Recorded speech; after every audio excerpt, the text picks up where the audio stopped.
Hi everyone, welcome to my channel পাখির বাসা। আমি রাখি। দেখো, সকালবেলা বাড়ি থেকে বেরিয়ে এসেছি, গেলাম হচ্ছে ফুলের দোকানে। ফুল নিলাম আর মালা নিলাম, ফুলও নিলাম সাথে। নিয়ে এবার যাব আর কি স্কুলের দিকে। তো ফুলের দোকানে অনেকই ফুল রয়েছে, খুব সকালবেলায় তো অনেক দোকান খোলেনি, বন্ধ। স্কুলে যাচ্ছি, বাজার করা হয়ে গেল। তো আজকে 12ই জানুয়ারি, বিবেকানন্দর জন্মজয়ন্তী। তো সেই জন্য বিবেকানন্দকে শ্রদ্ধার্ঘ অর্পণ করব। তো যাচ্ছি সকাল সকাল। আজকের দিন ছুটি হলো, অনেক ছুটে বেড়াতে হবে এই প্রান্ত থেকে ওই প্রান্ত। তো দেখতে থাকো, সঙ্গে থাকো, আজকে কী কী করবো।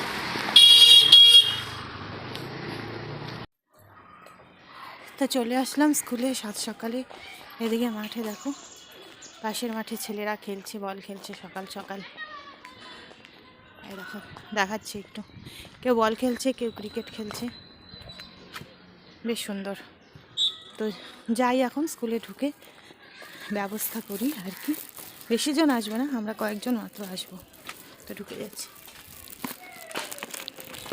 শ্রাবন্তী আর বিথিকা দিয়ে এসছে, ঠিক আছে। এই যে খুব ছোট করে একটু শ্রদ্ধা গো, কেউ আসবে না ছুটির দিন। যাই হোক, শ্রাবন্তী সাজাচ্ছে আর কি, ওই আর কি একটু একটু। হ্যাঁ, মেয়েরা নেই আজকে, ছুটি, এমনি সরকারি তরফ থেকে আজকে ছুটি।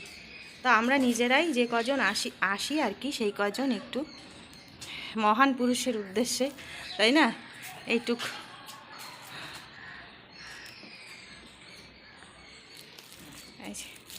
এটাতে ফুল আছে।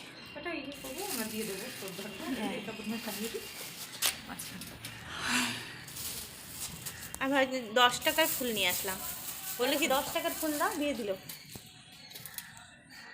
ওটাই বলছি, মানে এখনো আমরা ভাবতে পারি না, মানে রাস্তা অনেক, কিন্তু আর কি মেন পয়েন্ট একটাই, যে রাস্তা দিয়ে যাও, যে রাস্তা দিয়ে যাও একজনকেই পাবে, রাস্তাটাই শুধু আলাদা। তাহলে বিবেকানন্দ দারুণ। স্বামীজির মতন লোক হ্যাঁ, কখনোই বিশ্বাসই করতো না কোনো তার কিছু, আদর্শে এভাবে না। হতো না। যাই হোক, এবার মনীষাদি, বিথিকাদি, শ্রাবন্তী, রজনীদি, পরে বিউটিও এসেছিল, আমি তো ছিলামই। সবাই মিলে বিবেকানন্দের উদ্দেশ্যে, মহান পুরুষের উদ্দেশ্যে আমরা শ্রদ্ধার্ঘ্য নিবেদন করলাম। আর হচ্ছে সবাই সবার কথা, বিবেকানন্দের আদর্শ, তার ভাবাবেগ, তার ধর্মচেতনা, তার চিন্তা চেতনা নিয়ে আলাপ আলোচনা করলাম। অনেক অনেক সমৃদ্ধ হলাম, অনেক কিছু জানলাম। আমিও বললাম, মনীষাদিও বললেন, বিথিকাদিও বললেন, শ্রাবন্তীও শেয়ার করলো। বেশ ভালো কাটলো সকালটা, ভীষণ ভালো কাটলো, অনেক কিছু জানলাম। তো বিবেকানন্দর উদ্দেশ্যে আমাদের দিদি বিথিকাদি একটা সুন্দর গল্প আমাদের শোনাবেন। বলো, বসে বলো, দাঁড়িয়ে বলবে?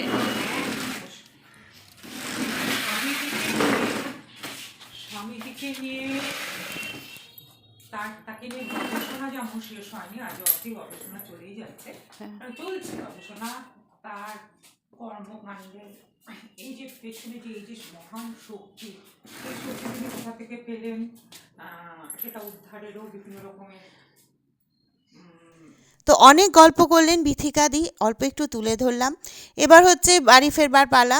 তো বাড়ি ফেরার আগে এই যে আমরা চারজন, তো যাই এবার বাড়িতে, কারণ আবার ছুটতে হবে আরেক জায়গায়, রেডি হই।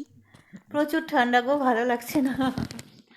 এই দেখো, দেখতে পাচ্ছ ঠান্ডার মধ্যে, এই দেখো এই দেখো এই দেখো, গুদুগুড়োকে দেখো, গুদুগুড়োকে দেখো, একটু সবাইকে হাই বলে দাও। এই যে হাই বলছে, দেখো তোমাদের সবাইকে, দেখতে পাচ্ছ হাই বলছে। হ্যাঁ, কিউট ডগি, নীল নীল চোখ, ব্লু আইস। এই যে বাবা, একটু প্রশংসা করলাম, তাতে হয়ে গেল? তাতে হয়ে গেল নাকি? হয়ে গেল? হ্যাঁ হ্যাঁ, একটু হয়ে গেল তাতে। এই যে আদর নেয় নানানভাবে আর কি। তো এখন আর কি স্কুল থেকে চলে আসলাম, তো দেখতেই পেলে স্কুলে কি করলাম। যাই হোক, এখন আবার আরেক জায়গায় ছুটবো। তো আজকের দিন ছুটি, ছুটি হলেও কি হবে, ছুটে বেড়াতেই হচ্ছে, ছুটি হলেও ছুটে বেড়াতে হচ্ছে। এটাই কেন হচ্ছে, তো দেখতে থাকো, সঙ্গে থাকো।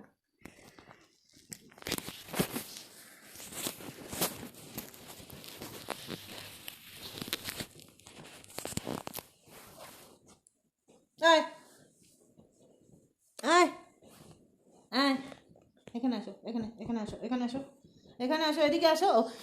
ক্যামেরা দেখে সরে গেল। কিরকম বোঝে ও, ক্যামেরা বোঝে, দেখতে পাচ্ছ? যে মা এখানে ক্যামেরা সেট করেছে, ও সরে গেল। এই যে কি হয়েছে? কি কি দুষ্টু করলে হবে? দাও চুমু দাও। হ্যাঁ চুমু দে, চুমু বোঝ, আমি চুমু দিই। I love you. মনে হয় না সারাদিন কোলে নিয়ে থাকি, সারাদিন আদর করি, লাভ করি, এরকম মনে হয়। মানে লাভ লাভ লাভ, সারাদিন লাভ করি, সারাদিন লাভ করি ওকে, সারাদিন লাভ।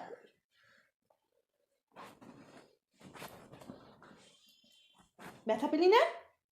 শো ওখানে, এনে শো, নে শো, এখানে শো, শো, শুবে না। পাচ্ছ রাগে কি করলো দেখো, রাগে এটা করে আবার এরকম করে যে এটা নিয়ে বসে আছে।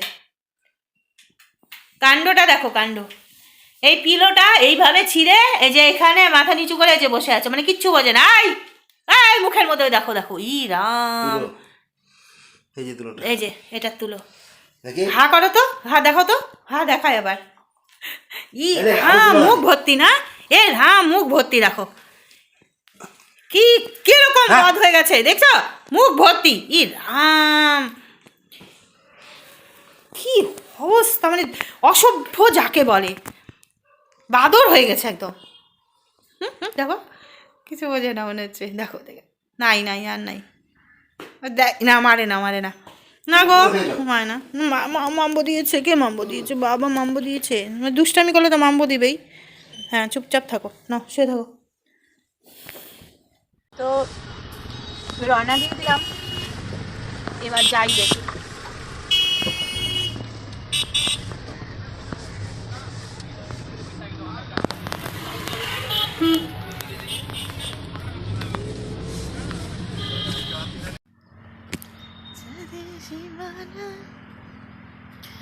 রাস্তার পাশে দাঁড় করিয়ে মানে একটু চা বাগানে ঢুকলাম, ভালো লাগে।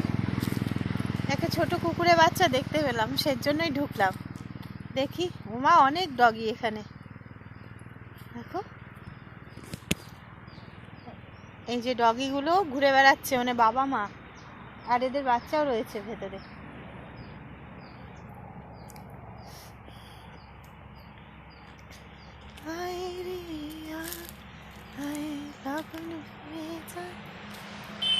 এটাই উত্তরবঙ্গ, দেখো এত সুন্দর, কি কুয়াশা আর কি ঠান্ডা।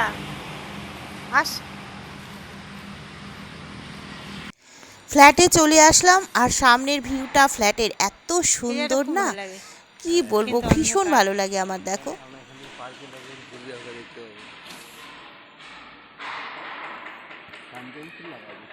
কাঞ্চন ফুল, হ্যাঁ দারুণ লাগে না? আসলে ইন্টেরিয়ার ভাই আমাদের ডেকেছিল, তো সেই মতো চলে আসলাম, কারণ কাজ শুরু হয়ে গেছে। কোথায় কোনটা হচ্ছে, কি হচ্ছে, ঠিক হচ্ছে কি না সেটা দেখে দেওয়ার জন্য ভাই ডেকেছিল। এসে তো আমি অবাক হয়ে গেলাম, কারণ অনেকটা কাজ ভাই এগিয়ে ফেলেছে। দেখো চারিদিকে মানে প্লাইগুলো প্রায় লেগেই গেছে, ফল সিলিংয়ে হয়ে গেছে মোটামুটি। এবার ল্যামিনেশন করবে আর কি, ল্যামিনেটের কালারগুলো চুজ করার জন্য ভাই ডেকেছিল, আর ওয়াল কালার চুজ করার জন্য ডেকেছিল। আর যদি কোনো বললো যে কোনো যদি চেঞ্জ করতে হয় তো চেঞ্জ করে দিব। মোটামুটি ঠিকই ছিল, 2-1 জায়গায় আমি একটু চেঞ্জ করে নিলাম, আর ভালোই, বেশ সুন্দর। এবার ফ্ল্যাট থেকে বেরিয়ে বাড়ি ফেরার পালা। রাস্তায় এক জায়গায় বলবো না, এটা হচ্ছে ক্যানেলের, তিস্তা ক্যানেলের পাশে। এই ক্যানেল দিয়ে আমরা ঘোষপুকুর হয়ে সোজা চলে যাব ইসলামপুর। তো এই আর কি জমি দেখে আমি নেমে গেলাম, কারণ জমিতে অনেক কিছু সবজি চাষ হয়েছে আর কি, দেখে ভালো লাগলো। ভাবলাম এখানে একটু ফটো তুলি, এই যে তুলে এবার আমি বেরিয়ে যাব আর কি। তো সেই মতো ফটো তোলা হয়ে গেল, বেরিয়ে গেলাম, আর একটু দাঁড়ালামও, ভালো লাগলো। একভাবে গাড়িতে চাপতে না ভালো লাগে না। তো আজকের মতো এখানেই শেষ করছি, আবার আসবো আরেকটা সুন্দর ব্লগ নিয়ে। ভালো থেকো তোমরা, টাটা।